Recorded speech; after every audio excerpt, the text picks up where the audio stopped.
15 желтоқсанда Теміртау қаласында Қарағанды индустриялық университеті жанындағы техникалық экономикалық колледжінің жаңартылған корпусының салтанатты ашылу рәсімі өтті. Корпус жаңа оқу кабинеттермен, зертханалармен және шеберханалармен жабдықталған. Олар заманауи техникалық құралдармен және бағдарламалық қамтамасыз етумен толықтырылған. Бұл мамандарды алдағы қатарлы технологияларды қолдана отырып даярлауға мүмкіндік береді.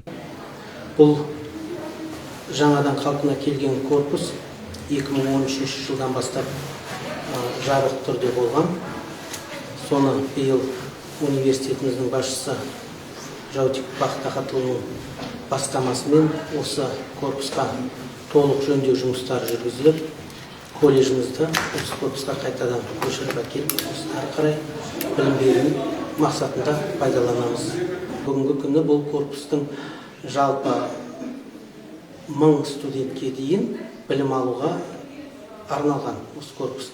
Қарию жанындағы техникалық экономикалық колледж өңірде сұранысқа ие техникалық бағыттар бойынша орта буын мамандарын даярлайды. Колледж үздіксіз кәсіптік білім беру жүйесінің негізгі буыны болып табылады. Ол университетте оқуға және кейіннен жұмысқа орналасуға іргелі база қалайды. Корпус Қарию басқарма төрағасы ректоры Бақыт Жаутиковтың қолдауымен ашылды. Салтанатты шараға қала әкімдіктің өкілдері, жастар ресурстық орталығының мамандары, студенттер, сондай-ақ қалалық мәслихат төрағасы қатысты. Я хочу вам сказать слова благодарности. Это такая тяжелая, сложная работа, и то, что вот здесь даже вот это кажется университет, филиал, но он здесь, кто помнит, он здесь стоял просто заброшенный, и постоянно криминогенная какая-то обстановка. Теперь он ожил, и студенческий городок, который у нас в планах и в мечтах с ректором, он сегодня начинает работать.